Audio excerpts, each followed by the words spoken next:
to the XCAL Racing exclusive as we talk with the driver of the number 5. His first interview ever since what went down a couple of nights ago. Connor Rockwood, oh, actually having some technical difficulties with him on his end.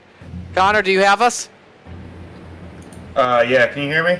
Yes, we got you, man. First off, we appreciate you taking Alright, hold the on. time. Yeah. Connor's just making sure his mic's all good to go. Yeah, I just got too many people talking right now. Hold on. Understandable. Oh, well, I gotta mute my stream. Alright, yeah, you can go ahead. All right, so Connor, I guess we'll start off with this from your perspective. What led to I guess I'll say the back and forth, all the talking that was in chat Uh, between you and the other guys at well, Atlanta? funny enough, that would been stuff like that had been going on for like a year and a half. I don't even remember what started it, but I just said like one little stupid roast or something, and then everybody just started jumping on me. I was just getting pissed off because I mean, I don't know. I have a little bit of anger issues I need to work on, but also it really didn't help. The people who I had never raced before were just jumping on the dicks of the other guys who were talking shit.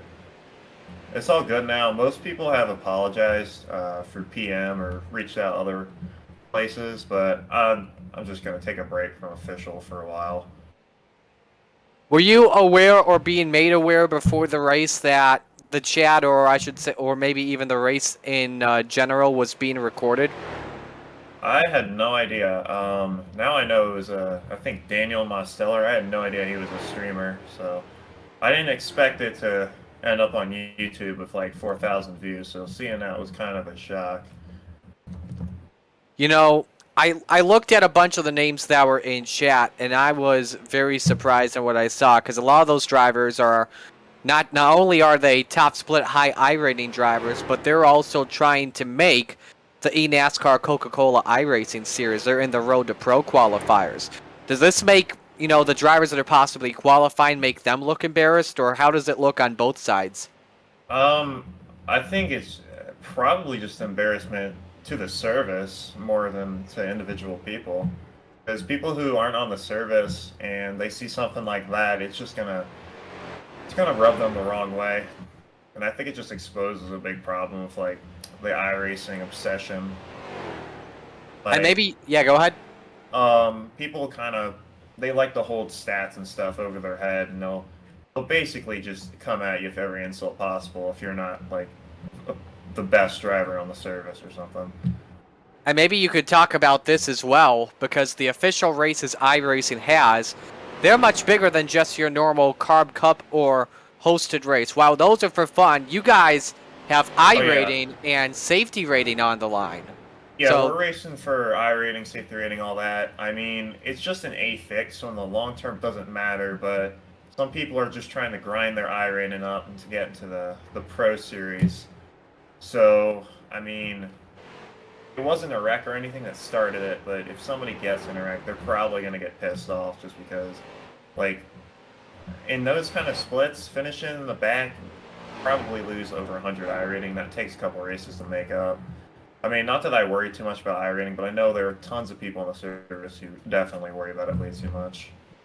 I know the guys that were messing around with you, they apologized with you. Did you talk with anyone after the video came out that was on your side, obviously, besides the XCAL racing drivers? Uh, yeah, a couple people, some people I'd never even heard of, reached out to me on Instagram, Discord, and just, I don't think anybody reached out to me on Reddit though. Just asking about the incident, like saying that they feel bad for me, and shit like that shouldn't be happening. All right. I did see a tweet, by the way, in something that was on the top of Twitter after doing some research. Kevin McAdams had said in a tweet that the parties were abhorrent and disgusting, and they are a repeat offender, I should say. And obviously, you said they've done this before, and iRacing is supposed to be an enjoyable experience for everyone, and this wasn't. Definitely How not. do you look at that now? And I mean, if it's gone away from your mind, why is iRacing still enjoyable today? I'm not trying to say Um, I'm not trying to kick you off the server or anything like that. I'm just asking, for the general public, why it's still a good experience. I mean, if you can get in with the right group of people and the racing is solid, I haven't experienced any other racing games or anything that have as competitive as races as iRacing. So it's definitely got that going for it. All right, and then final question before we let you go, because we're up on the green flag coming shortly. What should anyone do if they have been bullied in this way on the iRacing server? I would reach out to iRacing support, but that doesn't always help. So I just reach out to people that you know and just like ask for advice, just get their opinion on things. I don't know, just talk to somebody during a race, honestly. All right, well, we'll let you focus on the race, man. Best of luck tonight. You got a lot of people on your side. Yeah, appreciate it.